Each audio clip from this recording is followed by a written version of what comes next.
Hello, everybody, and welcome to another episode of Shonen and Chill, hosted by Zenrotto and my temporary co-host Ocens. So Oceans is actually not available today. He is not going to be joining us. So instead, we are joined by his his twin brother Ocens. So Ocens, how are you feeling, sir? Zenrotto? More like idiot. Okay, so this is off to a great start. That's good. Uh, so this week, Shonen Jump had some good stuff. But before we wanted to get started, we always want to talk about the art contest. Remember, we have 3 more weeks to get involved in the art contest. Osins, have you talked about the art contest? Remember to take part in the SNC art contest. Please, I will cry if you don't. Okay, I will too. We'll both cry. We'll both cry if you don't if you don't sign up for the art contest. Or you got 3 more weeks. Remember to turn your pieces in. You can turn them in at hashtag SNC Art on Twitter, or you can turn them in on the Discord in the art sharing channel, or you can turn them in both places. And we recommend both places just to make sure that nothing gets missed. Okay. So, Osins, why don't you say hi to the people, so we can go ahead and get started. Hello. Okay, great. So my top 3 this week is kind of all over the place. It's a hectic week because we had the newcomer, we had Piss 6, the brand new series Piss 6. We also had Chojin X on the radar to talk about, and a lot of stuff. There's a lot of stuff this week. I think my top 3 is probably going to be UNDEAD UNLUCK at number 3, at number 2 My Hero Academia, and at number 1 Jujutsu Kaisen. What do you feel about that, Osins? What would you say is your number 3 this week? Midness and garbage out of 10. Okay, that probably shouldn't be the case for your number 3. But what's your number 2 this week? What's your number 2?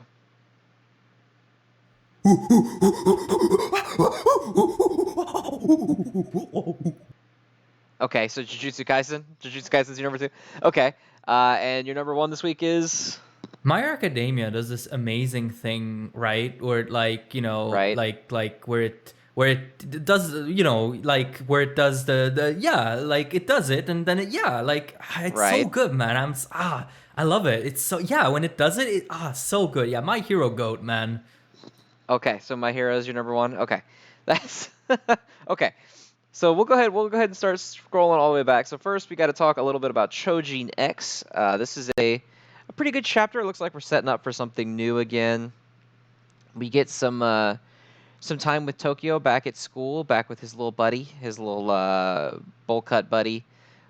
They have a little bit of heartwarming reconciliation. We see some more time with him and the little girl, the smoke girl, and he kind of gives this talk about how he doesn't really have any dreams and he doesn't know why he's doing anything that he's doing, and the little girl finds that insane, says that she has no idea how he can live that way. And then we cut to what looks to be some villain with some paper doll power. Like I guess it's a girl. It looks like a girl. Unfolds a lot of paper dolls, and they turn into like dogs, or I guess there's supposed to be wolves of some kind, which is definitely going to be the next enemy, which I'm excited for because combat in Trojan X is really cool. But this chapter is more just like an introspective to give you a little bit of insight into Tokyo and who he is and how he thinks and feels, etc. You know what I mean? That makes sense to you, Osins? Yes, sir. Okay. He's What? Oh, I'm sorry, I cut Yes, you off. sir. He's spitting. Okay. Yeah, no, thank you. I agree. Uh, all in all, pretty good chapter. I don't think there was a Boruto chapter this week. Osins, do you know if there was one? Boruto? More like bad. Okay, fair enough. We'll just not worry about it then. So next up on the list is the Hunters Guild, Red Hood. Oh, I didn't give Chojin X its ranking. How do you feel about Chojin X? Rawness and swag out of 10. That's fair. That's fair and true. All right, so let's go on to talk about Red Hood. So Red Hood was a little slow this week. It almost felt like a bit of a detour, which was not a big deal.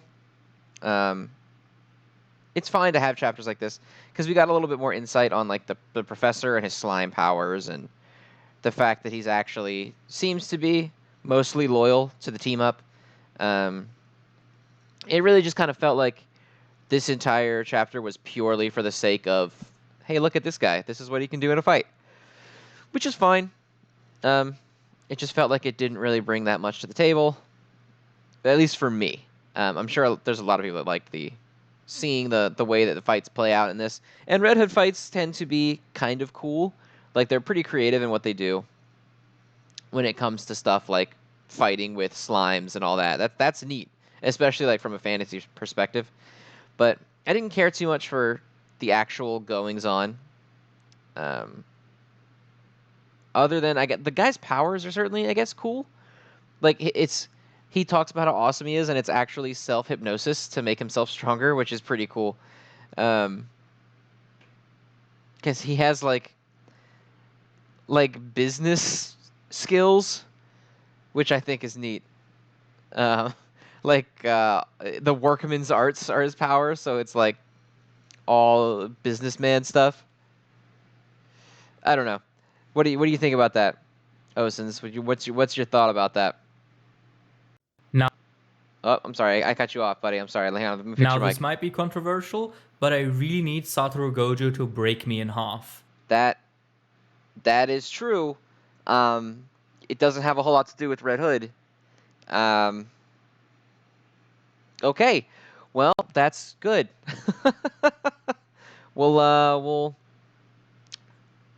call Red Hood there. How do you feel about Red Hood this week? No, nothing. You got nothing for me. It's not rawness and swag out of 10, was it? Come on? You gotta have something for me. Midness and garbage out of 10. Oh, midness and garbage out of 10. Okay, that's fine. Yeah, man, you're a lot harder to do the show with than your brother. Do you know that? You're a lot harder to do this with. With your brother, like I can at least get a word out from him. But it really feels like you just don't have anything to say. Zenrotto? More like idiot. Okay. So we're going to go ahead and go on to the next one, which is Dr. Stone. Pretty good chapter. It was definitely like a call, like not a callback chapter, but like a bit of a throwback type deal. But they kind of harvest some rice and they get rice rolling because rice is Japan's comfort food and they want to make everybody happy before they start a bunch of the labor. It's a very, not to use the phrase quintessential Dr. Stone chapter, but it very much was one where they just kind of make a little headway on something that seems objectively small in comparison to what they're doing, and it's designed purely to improve people's lives, which is stuff that I like about Dr. Stone. Like, biting into onigiri made fucking oh my god, I can't remember his name. I'm blanking out this hard. I'm sorry. It's very stressful trying to run this show without an assistant, huh? So, you know what I mean. It's tough. Oh my god, why can't I remember his name? What the hell? Dr. Stone bow guy. Okyu? Ukyo. It's Ukyo. With Ukyo. Made him cry because it made him remember like the world back before. Even Senku taking a bite. He remembered, the old cities and Byakuya, and it was a heartwarming moment. Dr. Stone's so good at these little like heartwarming exchanges. It's very sweet. Ocens, what do you think? What do you think about that? Midness and garbage out of 10. Okay, well that's not fair. Okay, so we're gonna go on. I thought it was very good out of 10. We're gonna talk about Witch Watch. So Witch Watch, pretty awesome. I thought I liked the chapter being centered on the werewolf and how the werewolf is not necessarily like the same guy as the nerd. So anything that he perceives to be a crescent moon in any capacity will transform him. So like he saw the croissant and it transformed him and he had the whole day out. And then he reveals that because he lost to Moi, he's willing to listen and be nice because of the pack structure of wolves. So he got de-alpha'd, and so now he's willing to uh, follow the rules, basically. And then the gag at the end is also funny, where he eats the little bun, the mini bun, and he leaves a crescent shape in it from the bite that he took out of it, and it transforms him again. I really hope that becomes a running gag, because I'm going to find that very funny as the series goes on. It's one of my favorite running gags so far. It's not a running gag, but it's one of my favorite gags in Witch Watch so far. It's just that it doesn't matter what it is, anything that looks like a crescent will change him. Thought that was funny. And I liked seeing him kind of out and around town as more than just like berserker fight mode. Like how he made a verbal agreement with them that he'll protect her if he needs to, but they're not like truly familiars, because she doesn't enforce that pact on any of them, which I think is cute, wholesome thing for her to do. But all in all, I thought it was pretty cute. What did you think about this, Ocens? Why am I even asking? The global network of capital essentially functions by separating the worker from the means of production, therefore making rebellion against the higher ups and the elites of the bourgeoisie that much harder. Right. Which is why she doesn't enforce the pact, obviously, to not give them rights. Yeah. Anyway, also I thought it was really cute earlier in the chapter where they keep doing the like good morning sequences with everyone, and Moi repeats back her silly good morning phrase. She gives like the hi ho, good morning, like super excited good morning, and he says it back to her in just like the flattest face. Witch Watch comedy is getting real good. It's getting real good. Anyway, I'm gonna give it cute and adorable out of 10. What about you, Ocens? Midness and garbage out of 10. Midness and garbage. Yeah, okay. So I'm guessing you don't have very strong feelings about most of these. So we're gonna move on to Mashal. Mashal was funny this week. I like the Mashal gags are some of the best in the magazine ever. At least, well, maybe not ever, but ever for me. Of all the comedy ones I've been reading, Mashal is by far the best one in delivery and like. So he attacks the school, the bad guy, right? And he kills all of the candidates almost immediately for the tournament. So it cuts the tournament down to basically just Mash's school and this guy. And he seems to kill them all with pretty much immediate ease. So obviously he's supposed to be scary. So Easton sends off Mash, Lance, and Exploder Boy, whose name I don't remember. And then we have the bad guys, which are from Walkus, and then St. Ars doesn't show up because it's the ones that the bad guys killed. And he drops their like bloody wands on the ground, so I don't know why that wouldn't like trigger some sort of disqualification, because it seems like obviously he did something bad to them, but you know how it is. It's kind of a setup chapter again, and then we cut to another fantastic joke where he like stomps on their bloody wands and he's like, "You're next." And Finn is freaking out, and then they look down and it's just the three of them having tea. And Mash is just like, "What? It's oh my god." It's really good. It's really good. It's really good. I was a fan of it. Ocens, what do you think about Mashal this week? Rawness and swag out of 10. All right. Well, see, you know what? That's fair. I'm glad we're starting to see on the same page on some of these things. So let's talk about the Elusive Samurai. So it was a kind of a sweet chapter, but I like when people do cute chapters this way, where it sort of like feeds into also a bit of the lore. So basically, he's reminiscing about, or Tokiyuki is, I mean, he's reminiscing back about like his life back before all of this, and about the sashimi that he used to have from Kamakura.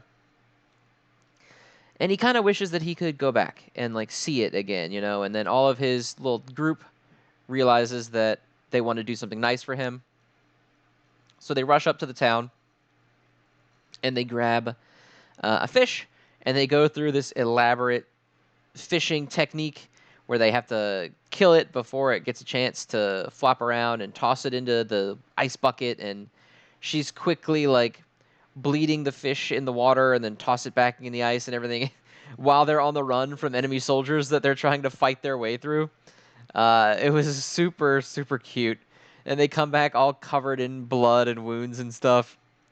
And he steps in and he gets his meal, and it's very sweet. And he's rushing in and he eats it really fast. And then they reveal that that was not just for the purposes of getting him a fish.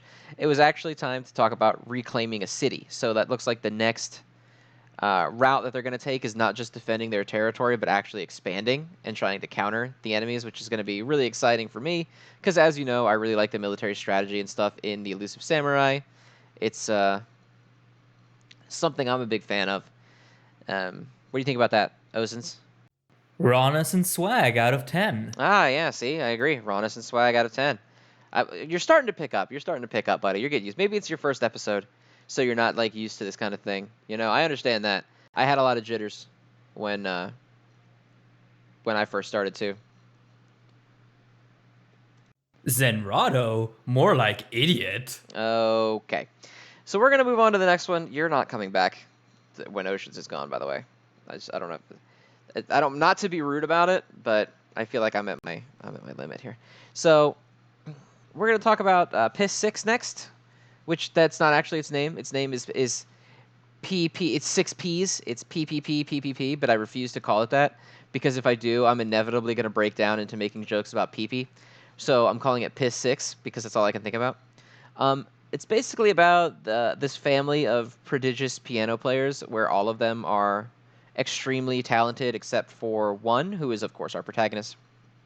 And the father is like a crazy piano asshole, and he ends up divorcing the mother over his treatment of the untalented son. It's kind of fucked up.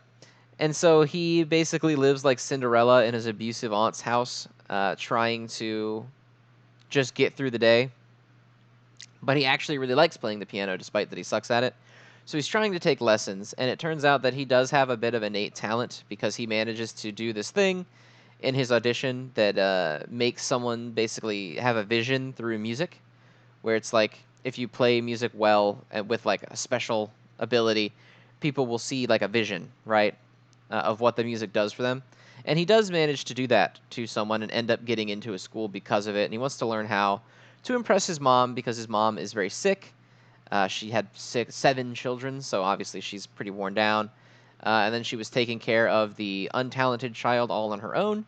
And so she's in the hospital now. And they have this moment where he apologizes to her for everything because he feels like if he was better at the piano, there never would have been a divorce, and she wouldn't be sick. But then she says that she feels like it's her fault because if he's mediocre, that would be her failing because he wasn't born a genius. Super sad, but very touching stuff too. It was really good. And then she kind of gives him this goal of prove your father wrong. If you're not talented, go out and become a musician anyway and prove that you can do it. It's kind of a pretty simple shonen setup where, you know, you're not the best at anything, but if you can go out and try your best, you can succeed, you know, which is fine. But ultimately, it was a lot better than I thought it was going to be. I kind of didn't have high hopes for it, and it ended up being very sweet. So I would like to see it do well, but it is a shonen on like a unique premise, which tends to not fare very well. So we'll see how it goes. I would love to see more of it, but who knows how much of it we'll actually get. What do you think about that, Ocens?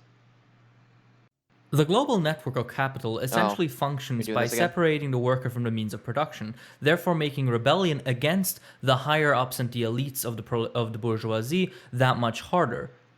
Well, I agree with you that it is that much harder to get out from under the thumb of the shonen bourgeoisie trying to get your manga made. I do agree. The cancellation is a lot like that, you know. Right. So what do you think? What's your favorite character? I kind of like the mom character. I feel like she brings a lot of heart to this. You know what I mean? Now, this might be controversial, but I really need Satoru Gojo to break me in half. Not also have anything to do with Piss 6, but we're gonna move on. Okay, we're gonna talk about My Hero Academia next. So the chapter kind of starts off with All Might just having his little moment in his car, thinking about what it is that he needs to do and if he can even help anymore, you know. And My Academia does this okay, amazing thing, right? Where it, like, you know, right, like where it does, you know, like where it does the yeah, like it does it, and then it, yeah, like it's so good, man. I love it. It's so, yeah, when it does it, so good. Yeah, My Hero Goat, man. right, okay. So anyway, like I was saying, he kind of has this moment where he remembers Deku leaving and he goes back to Kamino and he finds like the destroyed remnants of his mask and he looks over at his statue and he's really down on himself, right? And he feels like he thinks back to what Aizawa told him where you know you can be alive and you can give them this push and support and he's genuinely been trying to, but he wasn't able to really get in and help Deku when he needed it. And it definitely it's hurting him. And then Stain appears almost immediately. And he kind of yells at him and is like basically that All Might is still a hero, right? And you know, he tries to say I'm not All Might and he kind of goes into muscle form for a minute and be like, "See, I really am." And Stain corrects him and it's like, "I don't mean physically.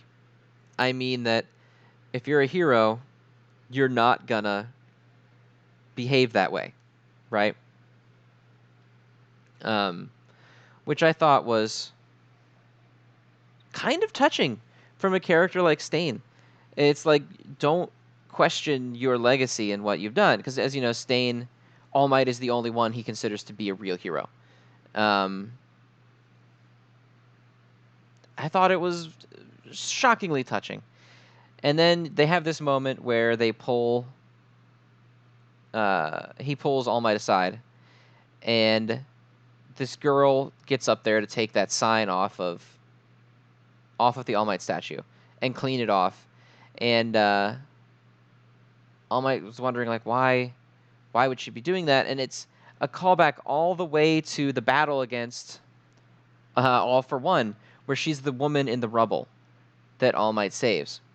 And Stain kind of keeps going and explains that like no matter how bad everything got, All Might was always there. And you can say that you don't mean anything, but you do. And whether or not you realize that, the mark that you left and the influence that you have still matters. Um, and he ends up leaving basically notes on the bad guys, um, or at least I assume the bad guys because it says information from Tartarus. And then he wants All Might to come and kill him for the sake of restoring society, not maybe to what it once was, but to something better. You know, um, which I really like. The whole chapter is really good. I wasn't expecting the conversation with I was expecting the conversation with Stain to be something positive. Like I expected he would be mostly supportive in his role, but I didn't literally think he would tell All Might how awesome he is and then go from there to um here's info, use it, and then come and get me and, you know, do it to succeed and help save the world or whatever. Not what I was expecting out of him. We also have some good visual callbacks. We have the one callback of young All Might when he had no powers rushing in, just like Deku did in Chapter 1, drawn in pretty much the same way. Cool artistic callback. And then, of course, the obvious callback of the woman being the last one rescued in the battle against All for One. It's a really heartwarming chapter. It's man, My Hero's really good at this kind of thing lately, which is what's making me feel extra. Oh God, we're really closing in on the end.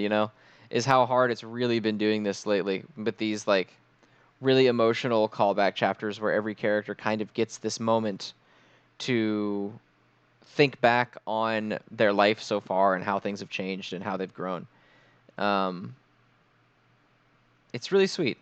It was really sweet. I'm not even like a hardcore My Hero guy, but this chapter got to me, so I'm assuming that to the hardcores, it really got to you guys also. And also the woman, she reminds me, I don't know, she's very sweet going out there and doing that. You know what I mean? What do you feel about that, Ocens? No offense, but I need her to sit on me. Okay. Okay. Maybe not the time for that. That probably would have been in the Red Hood segment, but that's okay. Uh, you're. Oh my God. Okay. We're gonna go on to Jujutsu Kaisen now. So let's go ahead and talk about Jujutsu Kaisen. I'm a big fan of this chapter. We meet is it Higurumo? We meet Lawyer Man, Evil Phoenix Wright, and Evil Phoenix Wright is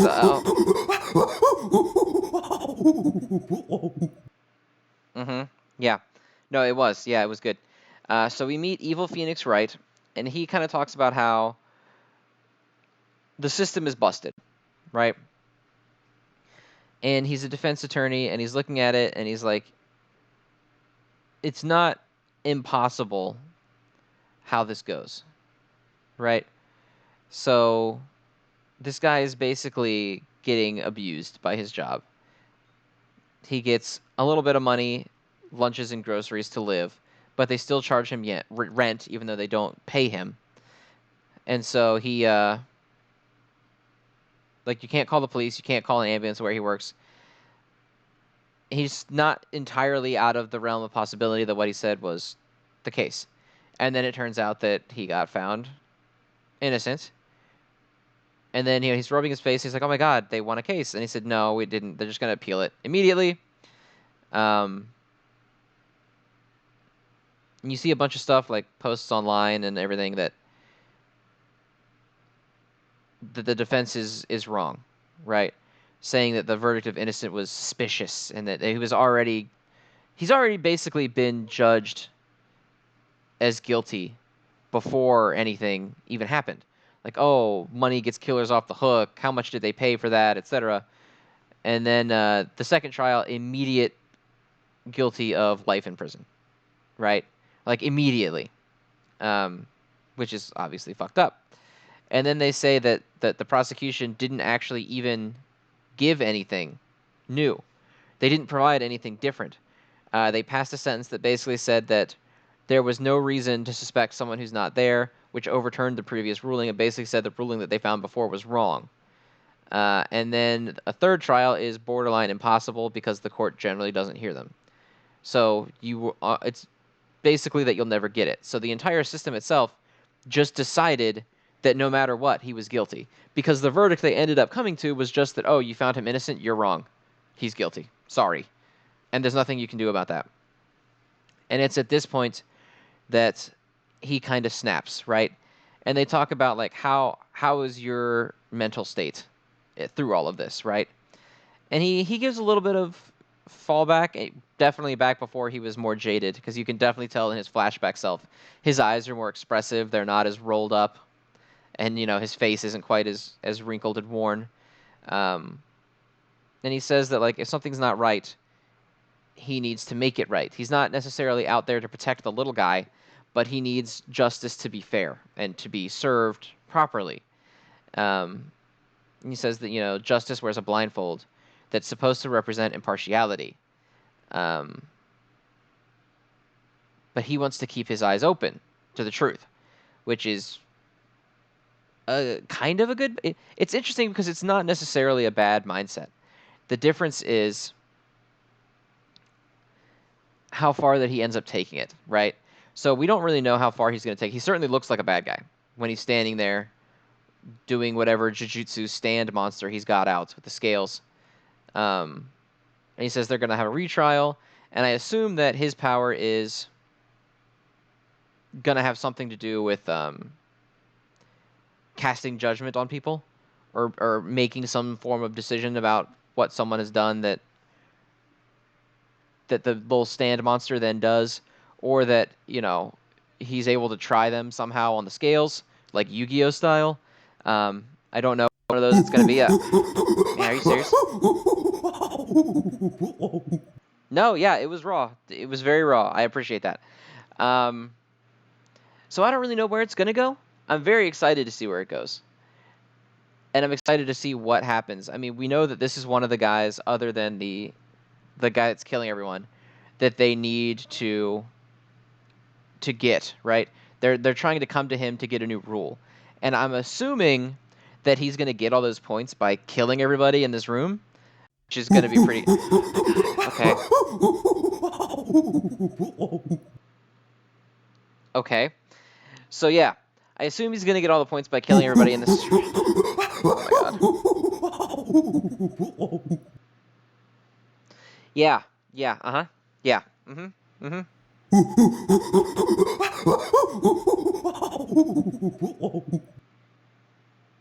Okay. So Jujutsu Kaisen is really good out of 10. That's all I got for Jujutsu Kaisen. Jesus Christ. Anything else? Anything else that you've got for me, Ocens? Anything else that you've got for the people? Bye-bye. Take care. No, that's it. That's all you've got. Okay, well then, you know what? We'll see you guys on the next episode of Shonen and Chill when Ocens returns. Thank God. And thank you for tuning in. We'll see you guys next time. Bye-bye.